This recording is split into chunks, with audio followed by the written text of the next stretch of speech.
ममता, मैं आज ऑफिस जाने के मूड में नहीं हूँ। किसी का फोन आया ऑफिस से तो बोल देना कि मैं घर पर नहीं हूँ, किसी जरूरी काम से गांव गया हूँ। ठीक है, मैं चला सोने, बाकी मैं संभाल लूंगा। ममता बेचारी, जैसा नाम वैसा ही नेचर। ना कभी झूठ बोला, ना फरेब, ना किसी से चालाकी की, ना किसी की पंचायत। सुन लेती है पति की बात और फिर कुछ देर बाद फोन आता है। हेलो, कौन? मैं सुनील का बॉस बोल रहा हूँ। दफ्तर में इतना काम पड़ा है, अभी तक ऑफिस नहीं आया। वो क्या कर रहा है? फोन दीजिए उसे। जी वो तो सो रहे हैं। कह रहे हैं कि आज गर्मी बहुत है तो घर के मजे लेंगे। बॉस को बीवी की बात पर गुस्सा आ जाता है। तो उसे बोल दीजिएगा कि अब घर में गर्मी के ही मजे ले, कोई जरूरत नहीं है यहाँ आने की। ये बोलकर बॉस फोन रख देता है। ममता सारी बात सुनील को बता देती है। न जाने किस बेवकूफ से पाला पड़ा है, समझ नहीं आता। तुम्हारे कारण मेरी नौकरी चली गई। अरे झूठ बोलने में क्या जा रहा था तुम्हारा?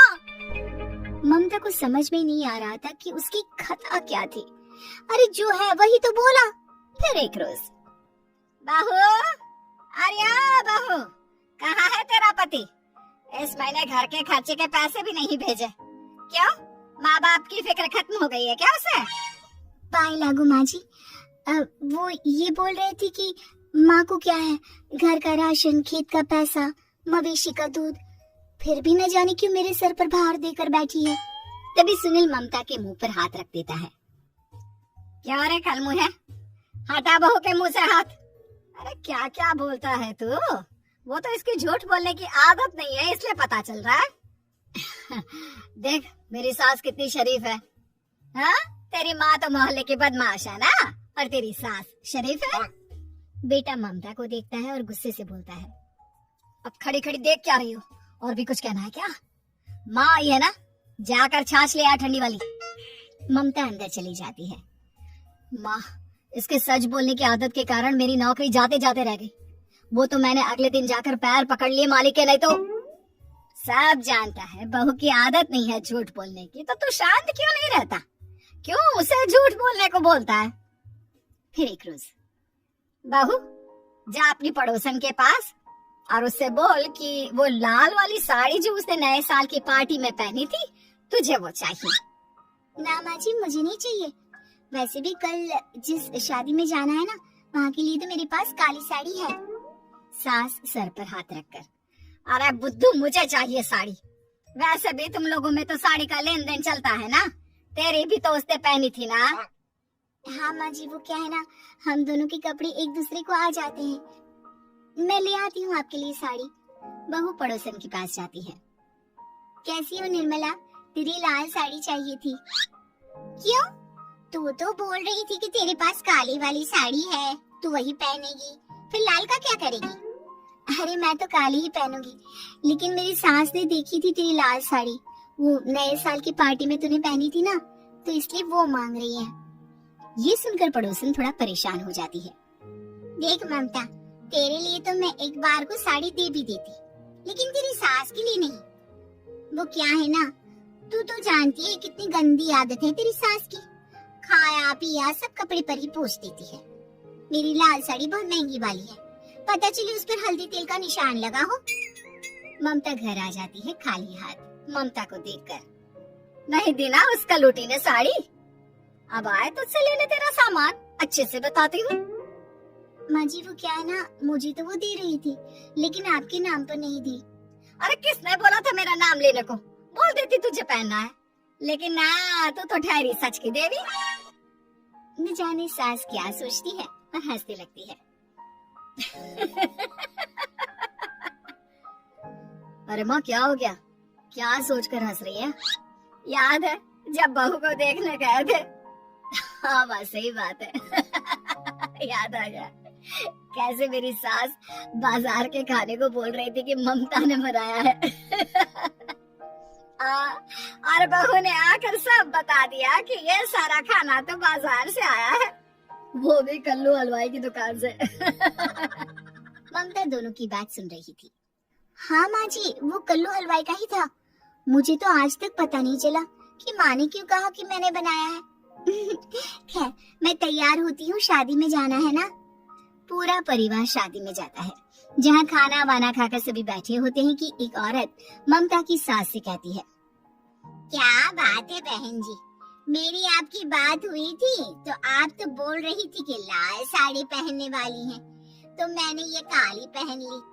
पता होता कि आप लाल नहीं पहन रही हैं तो मैं ही अपनी लाल पहनाती। अच्छा जी, तो इसलिए पूछा जा रहा था। अरे इतनी साड़ियाँ हैं कि क्या बताऊं। मैंने सोचा तो था पर ये सामने दिख गई तो यही पहन लिया। अच्छा, मेरी तो तैयारी काफी दिन से चल रही थी, फिर भी आज ऐसा लग रहा है कि ठीक से तैयार नहीं हुई मैं।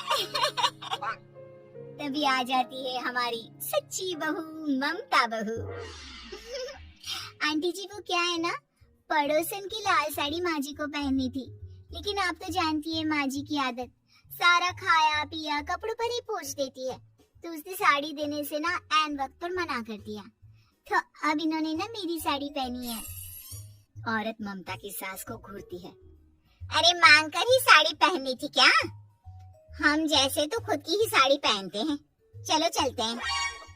सास का गुस्सा अब ममता पर फूट पड़ता है।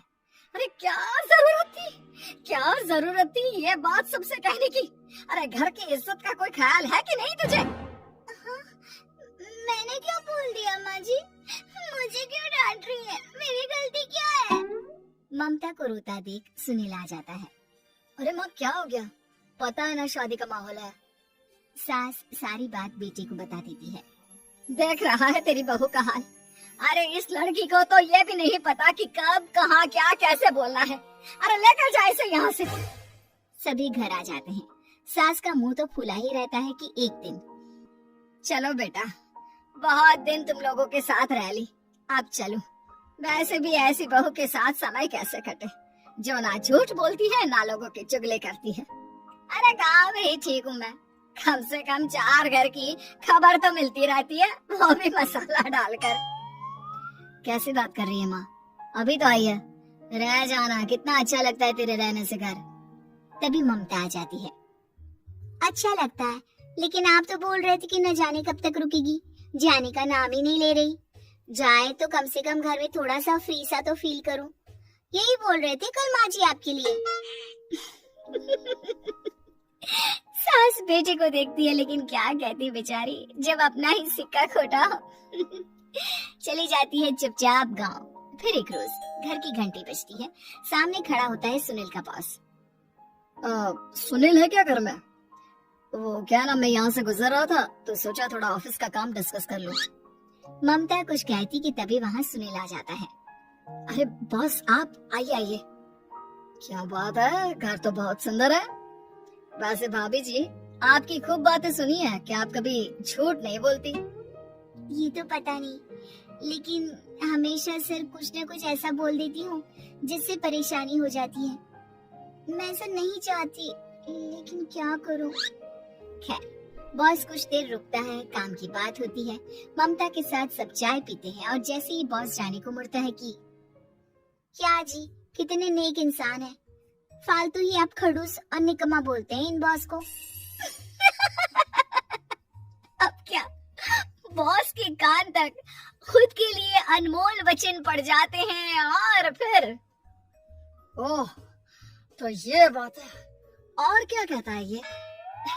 अरे बॉस आप भी किसकी बात पर विश्वास कर रहे हैं? अरे इसे तो ये भी नहीं पता कि आलू प्याज कहाँ रखा है। अरे ये क्या जाने क्या बोलना है क्या नहीं बोलना है। मतलब जो मुंह में आ रहा है बोले जा रहा है। भाभी जी आप बताइए। नहीं बॉस, लग रहा है कि कुछ गलत बोल गई मैं। वैसे ये सिर्फ इतना ही बोलते हैं कि आप में कोई टैलेंट है ही नहीं, आपकी नौकरी इन्हीं के कारण तो बची हुई है। अरे बस कर ले अम्मा, अब क्या करवा कर मारेगी, बड़ी मुश्किल से तो नौकरी बची थी मेरी। सही कहा, बची थी लेकिन अब निकल गई। तेरे टैलेंट के भरोसे चल रही है ना मेरी नौकरी, अब देख तू। अच्छा तो आप भी यही मानते हैं? वैसे ये बात तो है, सुनील काफी टैलेंटेड है। बॉस चला जाता है, सुनील सिर पकड़कर बैठ जाता है। माना सच बोलना एक अच्छी आदत है, लेकिन ममता आज का समय ऐसा नहीं है। तुझे थोड़ा सा समाज को देखकर खुद को बदलना होगा, समझी? जी मुझे तो पता ही नहीं चलता कि मैं क्या गलत कर रही हूँ। यकीन मानिए मैं जानबूझकर नहीं करती। सुनील सोच लेता है कि वो किसी न किसी तरह अपनी बीवी के इस भोलेपन का इलाज करके रहेगा, लेकिन सवाल ये कि कैसे का जवाब अब मिल जाता है। और फिर एक रोज ममता की माँ आती है। ममता, तुझे तो पता है तेरे पापा का काम ठीक नहीं चल रहा है, कुछ पैसों की जरूरत थी, तेरे पास हो तो मदद कर दे बेटा। ममता माँ को घर खर्चे से बचाए पैसे दे देती है। पैसे देने के बाद सुनील आ जाता है। अरे सासू माँ, आज यहाँ कैसे आना हुआ? नहीं बेटा, वो ममता की याद आ रही थी ना तो आ गई। वो क्या है ना, पता है पापा का काम ठीक नहीं चल रहा है, तो माँ कुछ पैसे लेने आई थी। क्या? यहाँ क्या पैसे का पेड़ उगा है? अरे कौन सी माँ अपनी बेटी के ससुराल का खाती है? कोई जरूरत नहीं है पैसे देने की। वापस कर दो माँ जी पैसे और निकलो यहाँ से। आगे से यहाँ पैसे लेने नहीं आना। सुनील ये बोलकर निकल जाता है। उसके जाने के बाद, बेटा ममता, तूने मेरी बेइज्जती कराने के लिए यहाँ बुलाया था क्या? अरे छोटा सा झूठ बोल देती तो तेरी माँ की इज्जत बच जाती, लेकिन चलती हूँ मैं। सास बाहर जाकर बाहर खड़े सुनील से कहती है, तेरे कहने पर बेटा हमने ये नाटक तो खेल लिया, लेकिन उसका क्या असर होता है ये नहीं पता। थोड़ी देर बाद सुनील घर आता है। देखिए मुझे मेरी गलती का एहसास हो गया है। मैं समझ गई हूँ कि सच कितना सच होता है और उसकी कीमत आज के समय में बहुत बड़ी है। माफ करना, मैं आज से सच कभी नहीं बोलूंगी। क्या? कभी नहीं? फिर क्या, दोनों मियाँ बीवी खुश रहने लगते।